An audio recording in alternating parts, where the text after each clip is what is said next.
સદગુરુ કર્યા પણ સદગુરુની જો સેવા ના થાય મનુષ્ય અવતારે આપણને સદગુરુના શરણે ગયા પછી સદગુરુની સેવા કરવી હોય. કારણ કે જો જ્યાં સુધી સાચી સેવા ના થાય તો સુધીનું ફળ મળે નહીં. હા, મહારાજ બોલ્યા ને કે મારા સદગુરુ સંતની કરુણા થઈ કે આઠવડ ચોગડમાં આવું, પણ કરુણા ક્યારે થાય?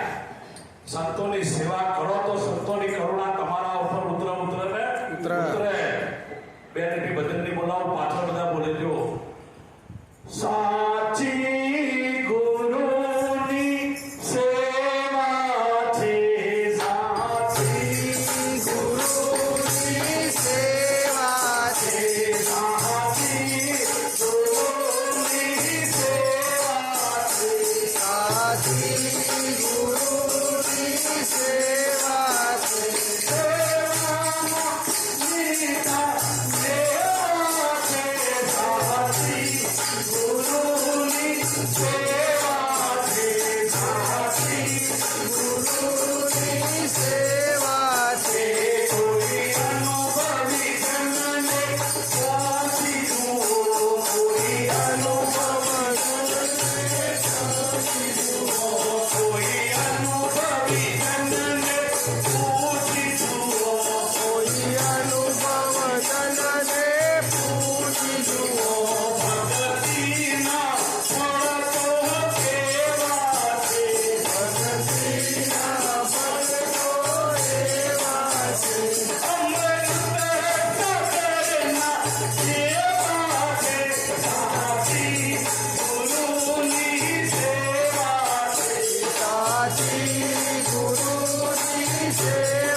ભક્તિના ફળ કેવા છે? અમૃત સાગરના જેવા છે. અમૃત જળ પીવાથી અમર થઈ જવાય. એમ જો ભક્તિ તમે એવી કરો તો સદગુરુ તમને અમર બનાવી દે. બનાવે કે ના બનાવે? બનાવે કે નહીં? પણ ક્યારે સદગુરુની સેવા કરવાની કરુણા ઉતરે તો મેળ પડે. કરુણા ઉતર્યા સિવાય મેળ પડે? બાકી ભક્તિ આપણું જગત કરે જ છે.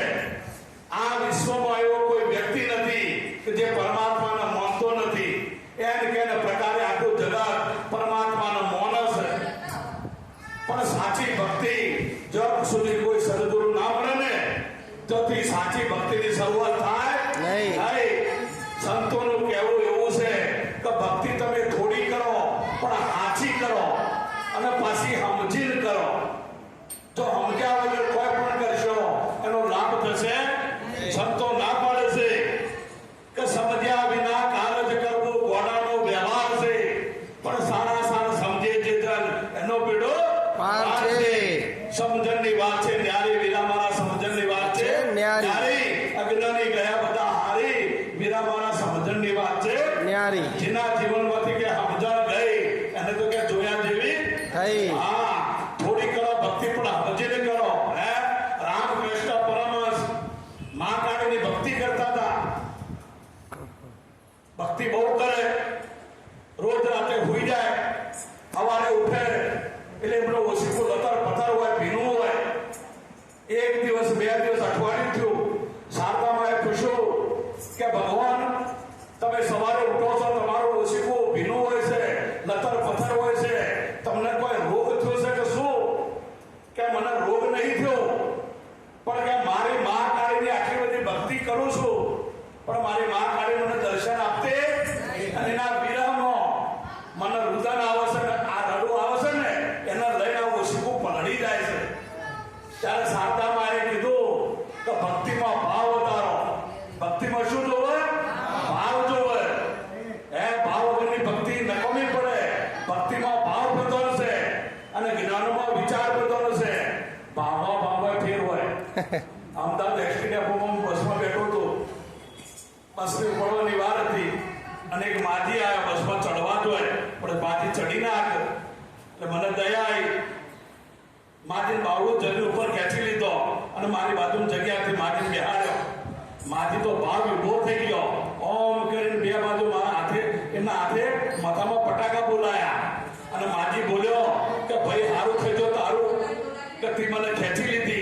અને જેવી તે મને ખેંચી ને કે એવું કે ભગવાન તને ખેંચી લે. આ ભાવમાં ફેર હોય કે ના હોય? આવો ભાવ ચાલે. હા, ભક્તિમાં ભાવ કેવો જોવો? શુદ્ધ ભાવ જોવે.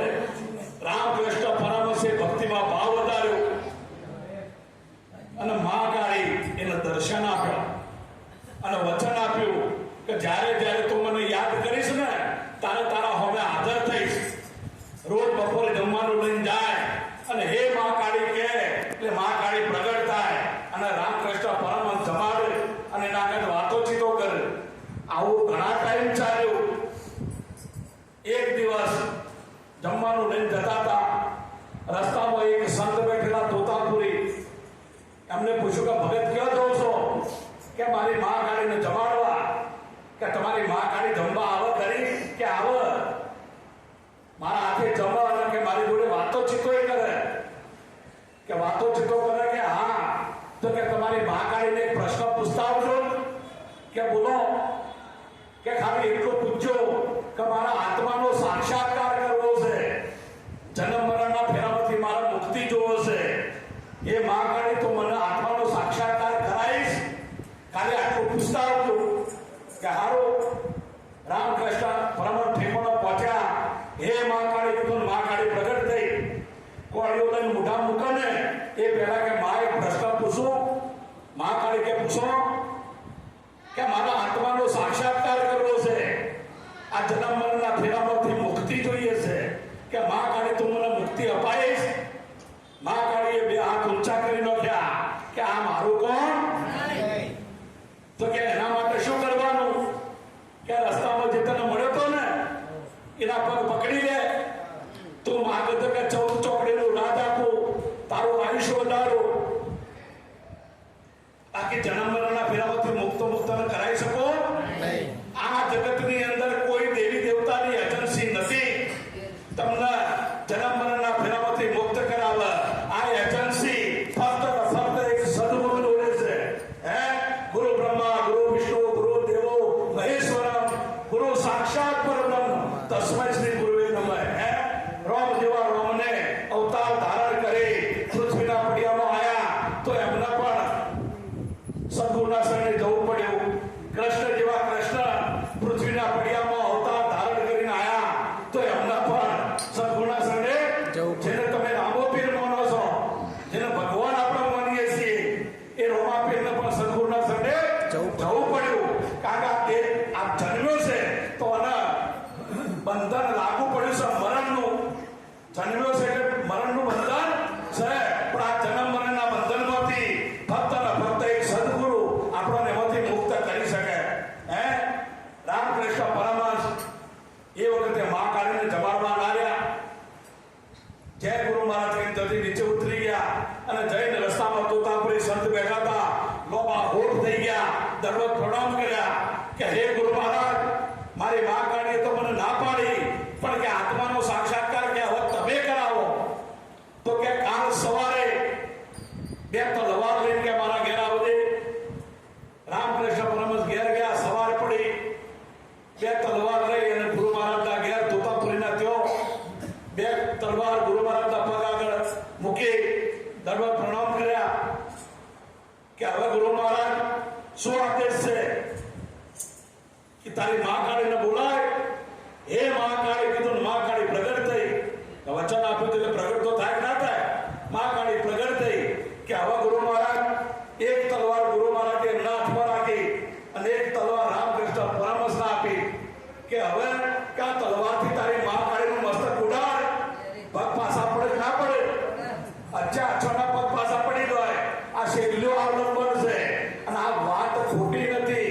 રામકૃષ્ણ પરમહંસના ઇતિહાસમાં બનેલો આ સત્ય કિસ્સો છે. હે પગ પાછા પડ્યા. પણ કે ગુરુ મહારાજ આવું કેમ? કે આવું એટલા માટે કે આત્માનો સાક્ષાત્કાર કરવામાં આ તને આડી આવે છે અને આત્માનો સાક્ષાત્કાર કરવામાં કોઈ પણ આડું આવતું હોય તો એને કાઢો, નહીં તો મેળ પડશે નહીં. ભગતિ કે મહિમા પરમ ભાર છે. ભક્તિ કે મહિમા પરમ ભાર છે.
કૂવો જાઉં પાણીનું બેડું લઈને કૂવામાં પડી અને આ દેહ છોડી દઉં.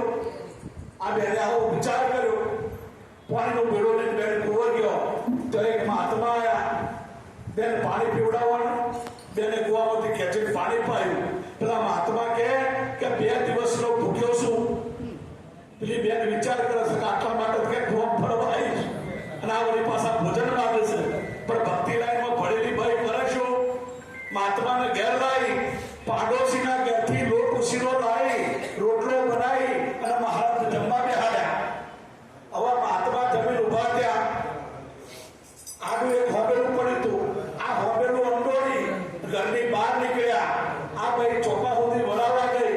વળાવીને જેવી ઘરમાં પાછી આવી, દરવાજો ખોલીને જોવા તો હોબેલું હોનાનું થઈ ગયું. પેલી બેન વિચાર કરવા માંડી, ઓહો, કે હોબેલું હોનાનું થઈ ગયું કે મોનો કે ના મોનો, મારા ઘેર સાક્ષાત ભગવાન આયા. આવા કે ના આવા ભગવાન? જેના જેવા ભાવ છે એવું પમાય છે, ઉગાડો દેખાય છે. તમારો ભાવ હોય એવું થાય ને? થાય. પણ તમારા ભાવમાં પડ્યું હોય તો થાય. એમ કે મોનો કે ના મોનો કે મારા ઘેર સાક્ષાત ભગવાન આયા. પણ આ કે આટલું બધું ધન કે મારે વાપરવું કેમ? મોટો સંત મેળાવડો રાખવું, સંતો ભક્તોને તેડાવવું, આખું ગામ જમાડવું અને ભજન સત્સંગનું આયોજન રાખવું. આવું એલાઉન્સ કર્યું ગામમાં ચાલુ. પાડોશીને ખબર પડી કે 2 કલાક પહેલા તો કે મારા ઘરથી લોટ ઉસીનો લઈ જઈ અને આ મોટી મોટી વાતો ચમ કરે છે. પાડોશી આવીને પૂછવા મળી કે ભાઈ મારા લોટમાં તો કોઈ નહીં આવ્યું ને? કે ના, તારા લોટમાં કોઈ નહીં આવ્યું, પણ કે આ પ્રતાપ તારા લોટનો છે. મોડીને બધી વાત કરી. એટલે પાડોશીને લાલચ બેઠી કે આપણે ભક્તિ ચાલુ કરો. એક દાડો કરી અને બીજા દાડો પાણીનો પીળો લઈને કૂવા અને ઓમ ડાફેરો મારતી હતી અને એક ભાવ રખડતો રખડતો, "હે મહારાજ, કે વાયો કે તમારું છે." મહારાજ તો બોલાયા. મહારાજ કે તમને તરસ નહીં લાગી કે લાગી છે? પાણી પાયું કે મહારાજ તમને ભૂખ નહીં લાગી કે લાગી છે? કે હેડો મારા ઘેર. આ મહારાજને ઘેર લાવી દાળ ભાત શાક લાડુ કમ્પ્લીટ બનાવી દીધી. જતા હોત ભણો પીરસી દીધો. મહાત્મા જમવા બેઠા. એક હોબેલું ઓલરેડી ઘરમાં હતું. પાડોશીનું બીજું લઈને રસ્તા બેઠ કરી દીધો. આ મહાત્મા જમીન ઉભા થયા. હોબેલો અંડોળીના મહાત્મા બહાર નીકળ્યા. ચોપા સુધી વળાવવા ગઈ. વળાઈને દોડ ઘેર પાછી આવી. આમ દરવાજો ખોલી દો તો હોબેલો હોનાનો થયો.